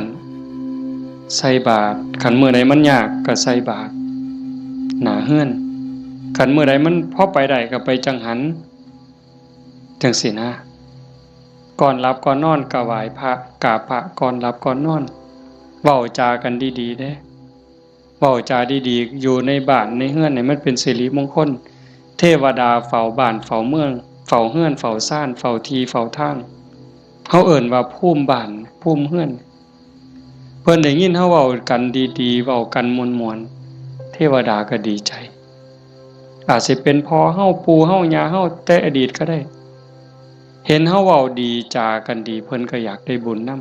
ำเป็นจังได๋รักษาบ้านรักษาเฮือนเฮ็ดหน้าบ่พอใดก็ได้มื้อนี้มีโยมผู้หนึ่งโทรศัพท์มาคุยกับอาตมาโอ้ยหลวงพ่อเพิ่นว่าโยมก็งึดอยู่เฮ็ดหน้าหว่านข้าวลงไปแรกๆข้าวกำลังงอกบ่ทันได้พอคืบจ้อยน้ำท่วมหว่านแรกๆน้ำท่วมบัดน้ำบกไปก็แล้งบัดแห้งใหม่พร้อมจักสิตายสิยังบัดฝนมาใหม่ก็บ่ค่อยได้ไปเบิ่งบัดไปเห็นบัดนี้ใบก็บ่เห็นมีแต่ห่วงเพิ่นว่าโอ้ยอันนี้จักแม่นบุญบอกกับผัวจักแม่นบุญเนาะเฒ่าเนาะเพราะว่าเพิ่นก็เฮ็ดแต่บุญนี่หลีนี่จังแม่นบุญอีหลีลูกก็ฮู้จักความผัวก็ฮู้จักความกว่าเทวดาพุ่นเพิ่นว่าอันนี้คือบุญเด้จังว่าเห็นพี่เห็นน้องลูกเต้าเราหลานเด็กเล็กเด็กน้อยเอ้าไปเหี่ยวจักเทื่อแล้วมันหลบมานั่งอยู่คือเก่านี่เฮาแต่ออกไปจักเทื่อมันหลบมานั่งคือเก่านี่คันบุญบ่หลายมันนอนปะง่องส่วนได้หนีไปนอนแล้วไปเบิ่งโทรทัศน์แล้วนี่คือบุญหลายเด้อพากันเลี้ยงลูกเอาศีลเอาธรรมเลี้ยงฝากโยมจักหน่อยยากก็อดเอาลำบากก็อดเอาอดเว้าดีอดคิดดีอดทำดีกับพี่กับน้องกับบ้านกับเมืองไปอยู่ไสก็อย่าสร้างปัญหาคันเฮาเป็นคนมีศีลมีธรรมอดกั้นจักหน่อยความรักความเมตตาก็เกิดแผ่เมตตาดูๆเด้หวังว่าในใจนี่ตั้งความรู้สึกในใจว่าทุกคนคือพี่คือน้องแล้วก็แม่นอีหลีซ้ำยังเว้าแต่ตอนต้นพระพุทธเจ้าเว้าซ้ำได้ว่าในวัฏฏะสงสารนี้ไม่มีใครเลยที่ไม่เคยเป็นพ่อเป็นแม่เป็นพี่เป็นน้องเป็นญาติร่วมสายโลหิตเป็นสามีภรรยากันมาก่อนทุกคนนั่งอยู่นี่แม่นหมดจังซั่นสิเครียดให้กันเฮ็ดหยังสิสร้างกันเฮ็ดหยังเอารัดเอาเปรียบกันเฮ็ดหยัง อีกบ่โดนก็สิไปไผไปมั่นแล้ว จังซั่นเวลาอยู่นำกันนี่เอาบุญนำกันติล่ะเว้าดีนำเขาก็ได้บุญแล้วคิดดีต่อเขาก็ได้บุญแล้วเฮ็ดดีทำดีต่อเขาก็ได้บุญแล้วเอาบุญนำกันอย่างอาตมาเว้ามันบ่จบว่างั้นเฮ็ดดีกับพ่อกับแม่พ่อแม่มีผู้เดียวในปัจจุบันคันเพิ่นตายนี้จากแล้วอยากเฮ็ดดีนำเพิ่นก็บ่ได้เฮ็ดอยากเว้าดีนำเพิ่นก็บ่ได้เว้าอยากหาข้าวแซ่บๆให้เพิ่นกินก็บ่ได้จังสั่นอยากให้เพิ่นกินหยังก็ให้เพิ่นกินซะอย่าจะไปจุดเทียนซะก่อนจังเอิ้นกินเด้บ่ได้กินเด้นั่นอยากเว้าดีๆนำเพิ่นก็เว้าตอนเพิ่นได้ยินอย่าจะจุดธูปเพิ่นอีแม่เอ้ยฟังเทศน์เด้อพี่บ้าแนวนั้นบ่ทันคิดว่าเพิ่นเสร็จขี้เฮาจักเทื่อจำบ่ได้มื้อนี้ถามโยมว่าผู้ใดท่านเสร็จขี้ให้พ่อให้แม่เนี่ยแล้วเพิ่นอาบน้ำเช็ดเนื้อเช็ดตัวให้เฮาจักเทื่อถามโยมว่าเสร็จให้เพิ่นจักเทื่อแล้วคือกันป้อนข้าวป้อนน้ำเพิ่นป้อนเฮาจักเทื่อเหยียดขาใส่ร้อยเอาลูกเหยียดขาไปนำแม่ลูกนี่ขาแข็งนี่เนาะตีนอยู่กับตีนแม่แต่ว่าหัวหนุนเข่าย่ำเข่าปนกับกล้วยมกใบตองเหย้าจำได้อยู่บ่โยมหางสอนต่อยปั๊บใส่ปากต่อย4เทื่อ5เทื่อก็บ่ทันหมดอันน้อยๆนะ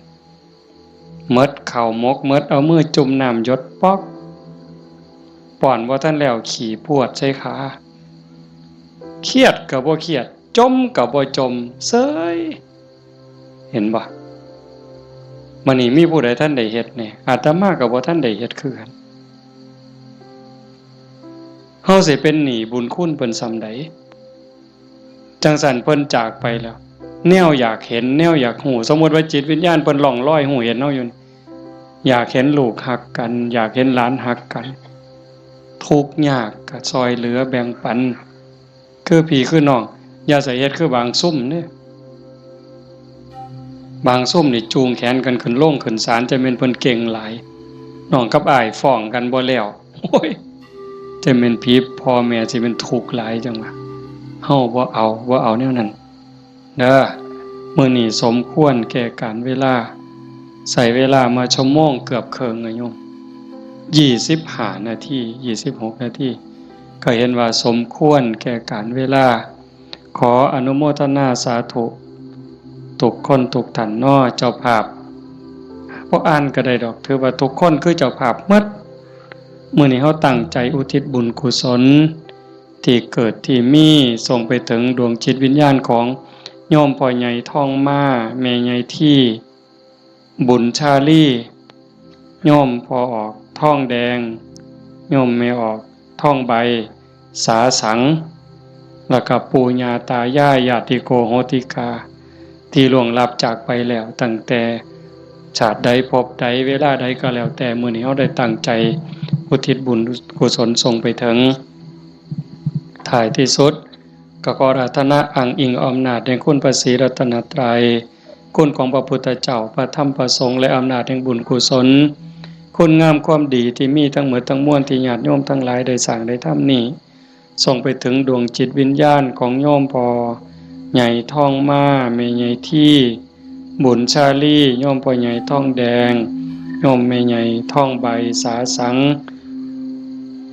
ให้ได้รับหูรับทราบถ้าสามารถรับหูรับทราบได้โดยตนเองก็จงอนุโมทนาสาธุรับเอาหากบ่สามารถจะหูได้ด้วยตนเองก็ขอฝากข่าวบุญข่าวกุศลที่ลูกเต่าเล่าล้านญาติพี่น้องได้สร้างได้ทำทั้งหมด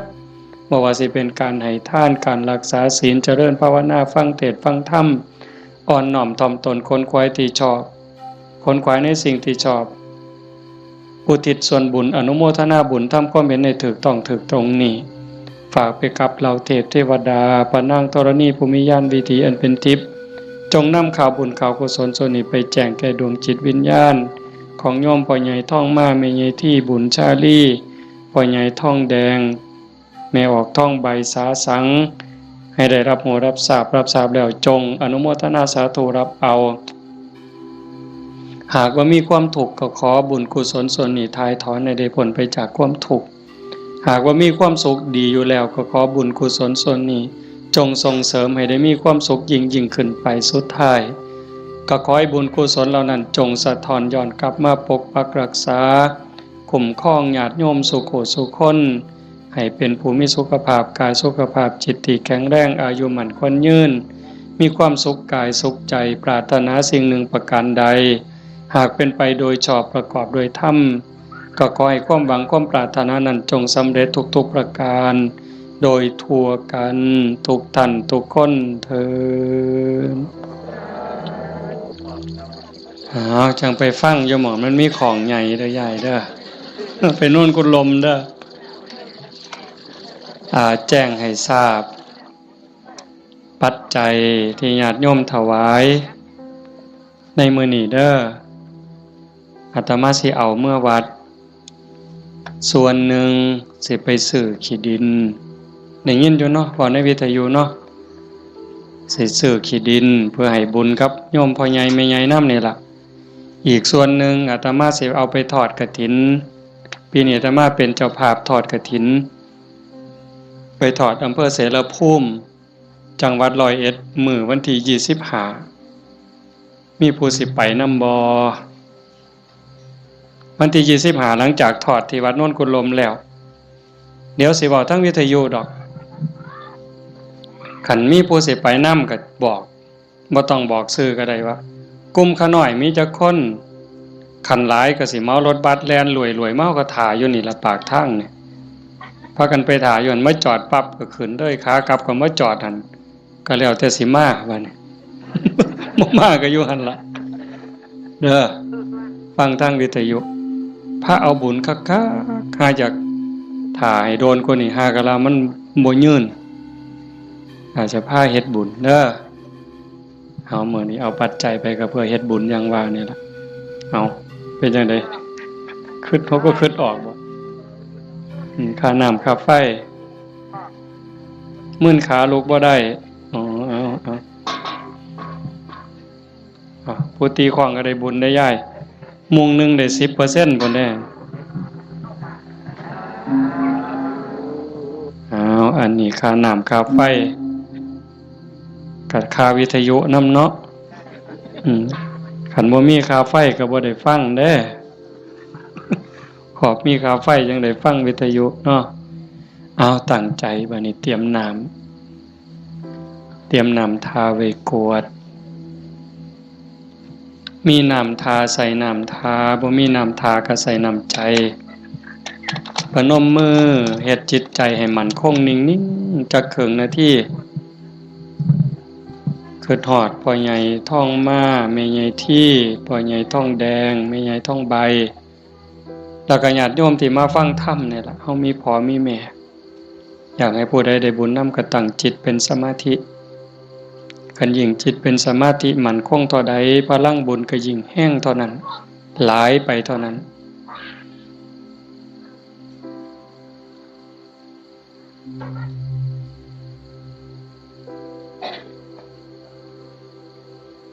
ยะถาวาริวหาปุราปาริปุเรนติสาครังเอวะเมวะอิโตทินังเปตานังอุปกัปปติอิจิตังปฏิตังตุมหังคิปเมวะสมิจจตุสัพเพปุเรนตุสังกปาจันโทปนรโสยะถามณิโชติรโสยะถาสัพพิติโยวิวัชชันตุสัพพโรโควินัสสตุมาเตภวัตวันตรายโยสุขีทีขายุโกภวะอภิวาทนาสีริสนิจจังวุธาปจายโนจัตตารโอธัมมาวัฏันติอายุวันโนสุขังพลังภวตุสัพพมังคลังรักขันตุสัพพเทวตาสัพพพุทธานุภาเวนะสัพพธัมมานุภาเวนะสัพพสังฆานุภาเวนะสทาโสธี